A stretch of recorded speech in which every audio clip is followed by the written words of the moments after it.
ఓం శ్రీ మాత్రే నమః. ఓం శ్రీ జగన్మాత శక్తియే నమః. అందరికీ నమస్కారం.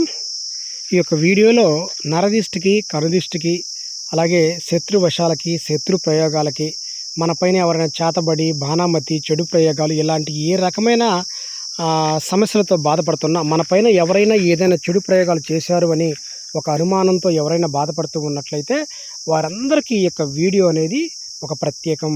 వారందరి యొక్క బాధల విముక్తి కోసం ఈ యొక్క వీడియో అనేది నేను చెప్పబోతున్నాను. మరి ఎవరైనా మన యొక్క ఛానల్ని మొట్టమొదటిసారి చూస్తూ ఉన్నట్లయితే ప్లీజ్ సబ్స్క్రైబ్ చేయండి, అలాగే లైక్ చేయండి, ఈ యొక్క వీడియోని అయితే షేర్ చేయండి. ఈ యొక్క వీడియో మీ స్నేహితులకి, బంధువులకి చాలా బాగా ఉపయోగపడుతుంది.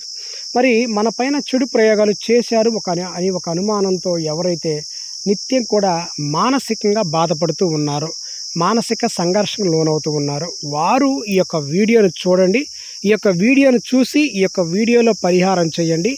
ఆ క్షణం నుంచి మీ జీవితం బాగుపడుతుంది. అంటే అప్పటిదాకా ఎన్నో బాధలతో, ఎన్నో కష్టాలతో, ఎన్నో నష్టాలతో, ఎన్నో సమస్యలతో మానసికంగా కృంగిపోతున్న వాళ్ళకి ఇదొక అద్భుతమైన ఒక పరిహారం అని చెప్పొచ్చు. దీన్ని మించిన పరిహారం ఇక ఏది లేదు అని కూడా నేనైతే బల్లగుద్ది చెప్తాను. ఎందువల్లంటే మూలికా తంత్రాల్లో ఎలాంటి ప్రయోగాలకైనా, ఎలాంటి మొండి విషయాలకైనా, ఎలాంటి జీవితాలు అతలాకుతలం అవుతున్నా కూడా వాటన్నిటి కూడా సునాయాసంగా తీసివేసే ఒక మంచి మూలికా తంత్రం ఏదైనా ఉంది అంటే ఇదే. చాలా మీ బాధలు ఏమైతే ఉన్నాయో ఇవన్నీ కూడా సునాయాసంగా బయటికి వెళ్ళిపోతాయి, తొలగిపోతాయి. ఇది ఒక అద్భుతంగా మనమైతే చెప్పుకోవచ్చు. మరి చూడండి, ఇప్పుడు నేనేం చెప్పబోతున్నాను అంటే మూలికల పరంగా చెప్పబోతున్నాను. మరి మీకు ఒక ఆలోచన రావచ్చు, ఏంటంటే మీరు అన్నీ కూడా మూలికల పరంగా చెప్తున్నారు అంటే మూలికల్లో మహిమలు ఉంటాయి, మూలికల్లో శక్తులు ఉంటాయి, మూలికల్లో ఇంకా బదనికలు ఉంటాయి. చూడండి, మనం ఒక చోటకి వెళ్ళినట్లయితే మనకి ఏదైనా గాలి, ధూళి, అనారోగ్య సమస్యలు ఏదైనా బాధపడుతూ ఉన్నట్లు ఒక తాబీజు వేస్తుంటారు.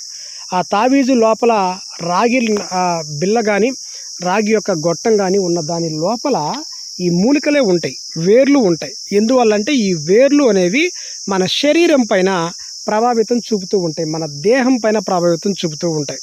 చెడు యొక్క శక్తి ఏదైతే ఉందో పాజిటివ్ శక్తిని పెంచి నెగిటివ్ శక్తిని చంపేస్తూ ఉంటాయి, మంచిని పెంచి చెడుని తుంచేస్తూ ఉంటాయి. ఈ మూలికల్లో అంత పవర్ అయితే ఉంటుంది. కాబట్టి ఈ మూలికల్ని మనం ఎప్పుడు కూడా తక్కువ అంచనా వేయద్దు. అలాగే మూలికల వద్దకి వెళ్ళాలి అనుకున్నప్పుడు చాలా నిష్ఠ నియమములతో వెళ్ళాలి.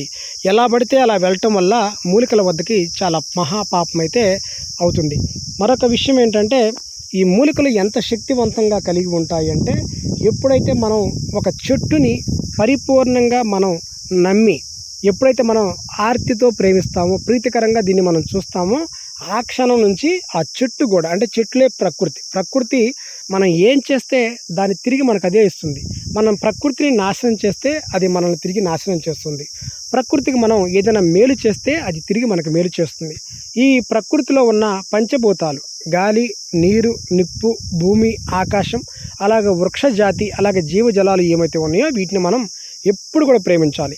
మనం కనిపిస్తున్న దైవాలు ఏమైతే ఉన్నాయో వీటినే మనం పరిగణలోకి తీసుకోవాలి. కనిపిస్తున్న దైవాలు, అందుకనే పూర్వకాలంలో మన పెద్దవాళ్ళు చెట్లని పూజించేవాళ్ళు, చెట్లని ప్రేమించేవాళ్ళు. గాలిని మనం అంటే వాయుదేవుడిగా మనం పూజిస్తూ ఉంటాం. అలాగే జలాన్ని ప్రేమించాలి, అలాగే భూమిని ప్రేమించాలి, ఆకాశాన్ని ప్రేమించాలి. అన్నీ కూడా మనకు కనిపిస్తున్న దైవాలే. కాబట్టి ఎవరైనా ఏదైనా మొండి సమస్యలతో బాధపడుతున్న వారు ప్రకృతిని ప్రేమించండి చాలు. ఆ క్షణం నుంచి మీకున్న సమస్యలు అన్నీ కూడా తొలగిపోతాయి. అలాగే నా యొక్క చిన్న విన్నపం ఏంటంటే, ఎవరైనా ఏదైనా సరే మొండి సమస్యతో బాధపడుతున్నట్లయితే మీరు దయచేసి వీడియో కింద కామెంట్ అయితే రాయండి. గురుగారు, మేము చాలా కాలంగా పలానా సమస్యతో బాధపడుతున్నామండి అని కామెంట్ అయితే రాయండి. నేను ఆ కామెంట్ని పరిశీలించి మీకు మంచి సంపూర్ణమైన మీకు ఒక సమస్యని పరిష్కారంగా దిశగా తీసుకెళ్తాను. మీకున్న సమస్యల్ని పరిష్కరిస్తాను. ఎందువల్లంటే ఒక మంచి వీడియో చేస్తాను. మీ చేతుల్లో మీరే చేసుకోవచ్చు. మీ కర్మలున్నాయా మీరే తొలగించుకోవచ్చు, మీ బాధలున్నాయా మీరే తొలగించుకోవచ్చు.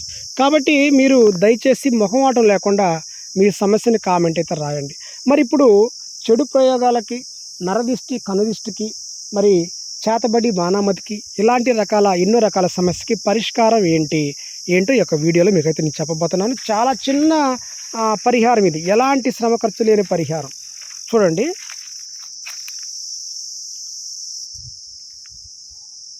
ఇది నల్లేరు. అంటే కొంచెం ఎండలకి కొంచెం ఇది రంగు మారిందండి. ఇటు సైడు అటు పక్కన కొంచెం రంగు మారింది ఎండలకి. ఇదంతా అదే నల్లేరు, ముదురు నల్లేరు. మరి అందరికి తెలిసిన విషయమే, నల్లేరు అనేది స్వతహాగా పెరిగేది కాదు. ఇది ఒక తీగ జాతి మొక్క. ఏదైనా ఒక చెట్టు పైన ఆధారం పడే ఇది పెరుగుతుంది. కొంచెం వర్షం పడిందంటే ఈ నల్లేరు యొక్క అందం అనేది చూడటానికి 2 కళ్ళు కూడా చాలు, అంత అందంగా అద్భుతంగా ఉంటుంది. మరి నరదిష్టి, కనుదిష్టి సమస్యలు, చేతబడి, శత్రు ప్రయోగాలు, చెడు ప్రయోగాలు, ఇలా ఎన్నో రకాల సమస్యలతో బాధపడుతున్నవారు మరి చేయవలసింది ఏంటి అంటే, అమావాస్య రోజున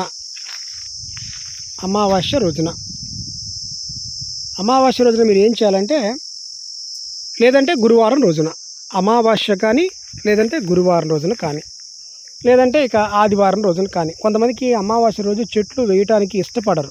చెట్లు వేసుకోవడానికి వాళ్ళు కొంచెం ఆలోచిస్తూ ఉంటారు. అంటే అమావాస్య అనేది శుభకరం కాదు, మనం ఎక్కువగా పౌర్ణమినే మనం శుభకరంగా భావిస్తూ ఉంటాం. కాబట్టి అమావాస్య అనేది అరిష్టం, అమావాస్య రోజు ఇదని చేస్తే చెడు జరుగుతుందనే భావన మనలో ఎక్కువగా ఉంటుంది. కాబట్టి అలాంటి వారు మీరు ఆదివారం కానీ గురువారం కానీ చేయండి. లేదండి అమావాస్యని కొన్ని ప్రాంతాల్లో శుభకరంగా భావిస్తూ ఉంటారు, ఆ రోజు ఏదైనా చేస్తే మంచి జరుగుతుంది, మేము బలంగా నమ్ముతున్నాం అనుకునే వాళ్ళు మాత్రం అమావాస్య రోజు దీన్ని చేయండి. ఎట్లా అంటే, నల్లేరుని తీసుకొచ్చి మీ యొక్క ఇంటి గుమ్మం అంటే ప్రహరీ గోడ ఉంటుంది, ప్రహరీ గోడ, ఆ గోడ పైన గేటు ఉంటుంది ముఖద్వారంగా. దానికి నల్లేరుని మీరు తీసుకొచ్చి చెట్టుని ఒక పూల కుండీలో నాటి దీన్ని మీ ఇంటి పైన పాకేలా ప్రయత్నం చేసుకోండి. చాలా తక్కువ సమయంలోనే ఈ నల్లేరు కేవలం ఒక 2-3 నెలలు ఆ సమయంలోనే ఇది బాగా పాకుతుంది. ఆ విధంగా మీరు ప్లాన్ చేసుకోండి. మరి మాకు ప్రహరీ యొక్క గోడ లేదండి, ప్రహరీ గోడ లేదు, మరి ఎలా మేము ఏం చేసుకోవాలంటే, మీ ఇంటి యొక్క గుమ్మం అంటే సింహద్వారం అంటారు, ఆ సింహద్వారం దగ్గర దీన్ని తెచ్చుకొని మీరు ఒక పూల కుండీలో ఎడమవైపు కుడివైపు 2 వైపులు కూడా 2 నల్లేరు మొక్కలను తీసుకొచ్చుకొని నాటుకొని దీన్ని పైకి ఒక దారం కానీ తాడు కానీ వేసి దీన్ని ఒక తీగను చుట్టి ఆ తీగ పైన మీ యొక్క ఇంటి గుమ్మానికి పాకించేలా చేయండి. అంటే మన ఇంట్లోకి ఏ దుష్ట వ్యక్తుల చూపు అంటే దుష్ట వ్యక్తుల దృష్టి అలాగే దిష్టి ఈ 2 కూడా పడకూడదు. అంటే అలాగే నరదిష్టి, కనుదిష్టి పడకూడదు. అంటే నల్లేరు అనేది నరదిష్టికి నల్లేరు చాలా చాలా బ్రహ్మాండంగా పనిచేస్తుంది. అలాగే దుష్ట శక్తుల ప్రభావం అనేది మన ఇంటి పైన పడకుండా ఉండాలంటే నల్లేరు ఖచ్చితంగా ఉండాలి. అలాగే మీరు నరదిష్టి, కనుదిష్టి అలాగే శత్రు ప్రయోగాలు ఇవన్నీ కూడా పోవాలంటే మీరు ఇంకా ఇంట్లో కొన్ని దీనికి కాంబినేషన్గా ఒక 5 చెట్లు మీరు ఖచ్చితంగా వేసుకోవాల్సి ఉంటుంది. 5 చెట్లు అవేంటో చూడండి. తులసి అనేది మీ ఇంట్లో ఖచ్చితంగా ఉండేలా చూసుకోండి. తర్వాత సరస్వతి ఆకు అనేది ఖచ్చితంగా మీ ఇంట్లో ఉండేలా చూసుకోండి. తర్వాత తెల్ల జిల్లేడు అనేది మీ ఇంట్లో ఖచ్చితంగా ఉండేలా చూసుకోండి. తర్వాత నల్ల ఉమ్మెత్త అనేది ఖచ్చితంగా మీ ఇంట్లో ఉండేలా చూసుకోండి. తర్వాత నిమ్మ చెట్టు అనేది ఖచ్చితంగా మీ ఇంట్లో ఉండేలా చూసుకోండి. ఈ 5 ఏదైతే తులసి అలాగే సరస్వతి, నల్ల ఉమ్మెత్త, తెల్ల జిల్లెడు, నిమ్మ అలాగే ఈ నల్లేరు, ఈ 6 చెట్లు అంటే నల్లేరు కాకుండా 5, నల్లేరుతో కలిపి 6. ఈ 6 చెట్లు ఎప్పుడైతే మీ ఇంటి యొక్క ఆవరణంలో, మీ ఇంటి గుమ్మం దగ్గర, లేదంటే మీ ఇంటి యొక్క ప్రహరీ గోడ గేటు దగ్గర ఈ 6 చెట్లు మీ యొక్క ఆధీనంలో ఉంటాయో అప్పుడు ఖచ్చితంగా ఎలాంటి నరదిష్టి, నరుడి యొక్క దృష్టి, దిష్టి ఈ 2 కూడా మీ ఇంటి పైన పడవు. అలాగే దుష్ట శక్తుల ప్రభావం, దుష్ట వ్యక్తుల మనసు కూడా మీ ఇంటి పైన పడదు. మరి బాణమతి చేశారు, చేతబడి చేశారు అలాంటి ఏమైతే మాటలు ఉన్నాయో ఆ రోజు నుంచి ఆ మాటలన్నీ కూడా పూర్తిగా విరిగిపోతాయి. ఎందువల్లంటే పొరపాటును కూడా మీ ఇంటి వైపున చెడు ప్రయోగాలు కన్నెత్తి చూసే ప్రసక్తి అయితే లేదు. మరి మీరు అనుకోవచ్చు, ఏంటండి ఆ చెడు ప్రయోగాలు చేస్తే ఈ చెట్లు వేస్తేనే ఇంత ప్రభావం ఉంటుందంటే, ఇప్పుడు నేను చెప్పిన 6 చెట్లకి ఒక్కొక్క చెట్టుకి ఒక్కొక్క చరిత్ర అయితే ఉంది. నల్లేరు అనేది నల్లేరు ఉన్నంతసేపు, నల్లేరు ఉన్నంత కాలం, నల్లేరు ఉన్నంత ప్రదేశంలో నరదిష్టి అనేది ఉండదు. అలాగే సరస్వతి మొక్క దుష్ట శక్తుల ప్రభావానికి చాలా బ్రహ్మాండంగా పనిచేస్తుంది. అలాగే చెడు ప్రయోగాలకి తులసి బ్రహ్మాండంగా పనిచేస్తుంది. ఇంకా ఏదైనా దుష్ట శక్తుల ప్రభావం మీ ఇంటిపైన పడకూడదంటే తెల్ల జిల్లెడు అనేది బ్రహ్మాండంగా పనిచేస్తుంది. ఇక నల్ల ఉమ్మెత్త ఉన్న చోట ఏ దుష్ట శక్తి కూడా మీ ఇంట్లో ప్రవేశించలేదు. మరి ఈ 6 చెట్లు ఏ ఇంట్లో అయితే ఉంటాయో, ఏ పొలంలో అయితే ఉంటాయో, ఏ ఇంటి ఆవరణంలో ఎవరి ఆధీనంలో అయితే ఉంటాయో వారు దీర్ఘాయువు పొందుతారు. ఎలాంటి ఆర్థిక అనారోగ్య సమస్యలు లేకుండా, కష్ట నష్టాలు లేకుండా వారి జీవిత జాతక అన్ని రకాల సమస్యలన్నీ కూడా పరిష్కారం అయితే అవుతాయి.